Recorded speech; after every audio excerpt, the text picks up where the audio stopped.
There's always more room to grow. There's always more knowledge to gain, always more skills to perfect. We're never done with the education process because education is part of the path to wealth. Education and learning is part of the path to health. Continued education can turn you around if you're headed in the wrong direction. We need the mental food that others provide. We need mental exercise. We need to open up our minds to different alternatives. We need to learn to appreciate the other side of the debate so that we can strengthen our own and defend our own. We need to expose ourselves to a wide range of thoughts and philosophies and ideologies. You've got to listen to a variety of speakers. Read a variety of books. No one speaker has all the answers for you. No one book has all the answers. You can't get all the answers from one person. We need a variety of influence to give us input, to give us ideas, to manage our business, to manage our relationships, to manage our finances, to take advantage of our time. We need a variety of influences. We need a variety of books in our library. We need a variety of tapes in our video library, our audio library. We need a variety of voices. And here's what else we need. We need a variety of points of view. Points of view can be so valuable. Somebody says, "Did you ever see it from over here?" And you say, "No." So you step over there where they are and you take a look back over here from their point of view.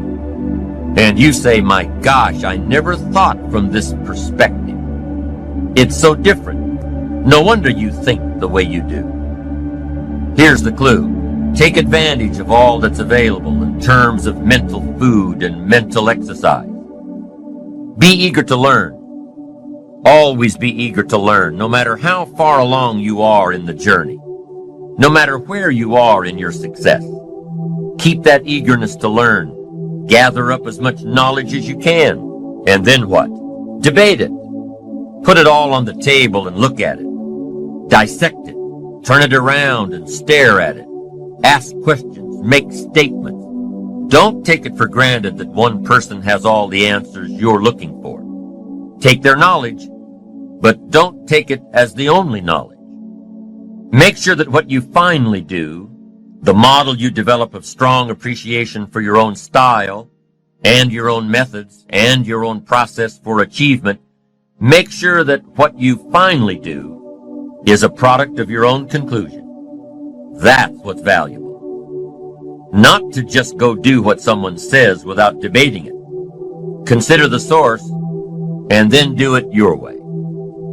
You can take an interest in what someone says, digest it, take notes on it, but then debate it. Look at it from all angles. Be a student, not a follower. Building your ambition is a process unique to each and every one of us. Gather all the knowledge that you can. Then develop your approach as a product of your own conclusions. Your own conclusions, not someone else's conclusions. Your own conclusions. You can't fall for other people's philosophies. They may not be right. As you collect knowledge, you must sort through it and find out what's valuable. Then you can develop your own philosophy. And your own philosophy becomes the most important of your guidance system. One of your guiding lights. So develop your own plan, lest you get into trouble with someone else's. And debate the plans of others, the philosophies of others, the achievement styles of others, the way others appreciate themselves. Debate all this. Why? Because it affects everything. The value you place on your plan, the value you place on yourself, the value you place on life in general affects everything around you. It even affects how you respect time, the 24 hours a day given to each of us to do with as we please. There's a connection between appreciating yourself and appreciating and respecting time. People who appreciate themselves understand and respect the use of time. Here's what I call the best-kept secret of the rich. Interesting discovery that I made one day.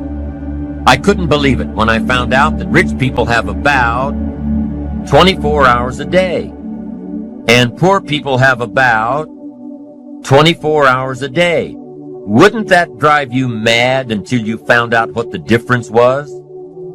I'm telling you, the difference is in the management of the time. A few simple disciplines practiced every day, and your whole life can change. Your future can change. Your income can change. We are controlled by what we focus on and what things mean, but the problem is most of us have been conditioned, and we let the world and the environment train us to think like everybody else. And listen, you and I both know, I'm not into positive thinking. I'm into the truth. I'm into intelligence. I'm into seeing it as it is, but not worse than it is. I'm into seeing it better than it is, so there's a vision. Otherwise, you have no direction. And then I'm into doing what it takes to turn it around. See, you've got to control the meaning. If you control the meaning, you have an extraordinary life. But if you let the media, external people, then you'll be a follower. And most people, you tell me, are most Americans healthy, vital, strong, healthy? Are most Americans in a passionate relationship for decades where they don't just hang out, they love each other and want to be with each other? Do most people have a career or a job or a company that they love, can't wait to go to every day? You know, the answer is, most people, the answer is no. But there's a few who do. And I mentioned a few who do versus the many who talk. And then finally, the third decision is, what are you going to do? Because what you're going to do is different than if your meaning is they're dissing me, than if your meaning is they're challenging me, than if their meaning is they're loving on me. Does it make sense? And so it's important to learn to find empowering meanings, to train yourself to focus on what you have, instead of what's missing, what you can do, what you can do this moment, what you do in the future. Those are just a couple samples. And if you do that, you're going to be in a state where you're going to know what to do, or you're going to learn what to do quickly. And if you don't know what to do, trust your gut and take some kind of action. You go, what if it's the wrong action? You'll find out quicker and you can change again. But if you sit on the fence doing nothing, it'll just create frustration or fear, anxiety. So as you go through your graduation today, remember, it's in your moments of decision that your destiny is shaped. So choose well. And as you do, choose in a way where you're kind to yourself and kind to others, and where you trust that there's something in you larger than your mind. There's a spirit and soul inside you that can guide you. You can ask for that guidance and you can trust in that guidance. And that does not mean you're always going to make the right choice, but it does mean that you can learn from everything. And in the end, life's not about just being happy, right? If you're happy all the time, your face hurts. You know, if you're smiled so much for so much, your face hurts. We need balance. What we really need is a life of meaning. And that's a life where it's not just about you. It's a life of service. If you can find something or someone that you care so much for, you'll do anything for them, then the greatest part of you will come out. It could be a mission for your community. It could be for the world. It could be your family. It could be your friends. It could be your lover. It could be anything. Could be in the future, maybe your children. But if you can find something you care about more than yourself, you're not going to suffer.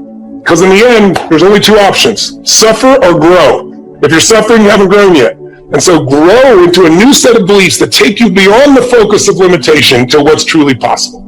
So congratulations. This is a beautiful day. Even though it may be challenging in all kinds of ways, remember, a worthy opponent what creates a great hero. And you've got a great story to write in the life of your life. You've already written a beautiful story to start with, but I really trust and send prayers and faith and love that you have create the most compelling future possible, and that you build a life that is truly magnificent on your terms. Lead, don't follow. There's an old saying that I heard, that there's two kinds of people born in the hospital every day. There's a person born in the hospital that's going to get a job, and there's a person born in the hospital that's going to give that person the job. You have to decide along the way which one you're going to be. You can be a leader, but a leader is a developed set of skills. It's a developed set. And the more, but see, here's what stops the average person from being a leader, is the fear of the consequences of leading. Most people don't want the responsibility of being a leader. But let me tell you the trick though. the responsibility and ramifications and consequences of being a follower is more dire and more severe. Because now, as a follower,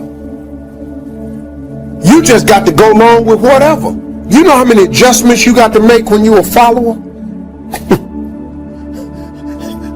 But the man come in and decide I'm having layoffs, and he hand you a slip and it's Christmas. What? That wasn't in your plans, but you decided you didn't want to be a leader, you want to be a follower. Now guess what? You got to deal with that. If I'm a leader and I own a company and the company start losing money, you think I'm fitting to not have my life? No. Cutbacks start on the follower. The leaders don't go, well, let me quit.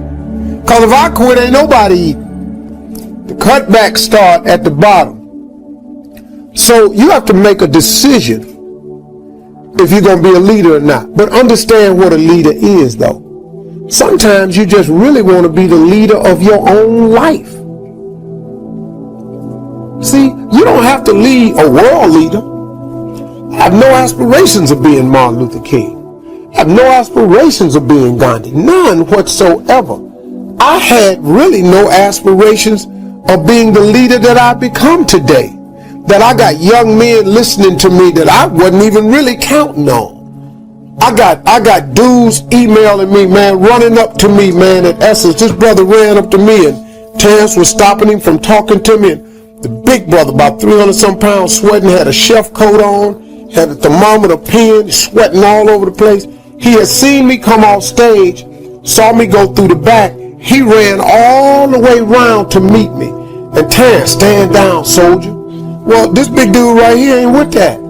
He said, hey, little man, come on now. Ain't nobody got time for all this here. I'm trying to holler at this man right here. Because you don't know what I've been through. Stand down, soldier. Little man, before this turned into something else, I got to see him today. His whole thing was he was a prison inmate down in New Orleans, had been listening to me on the radio since 2005.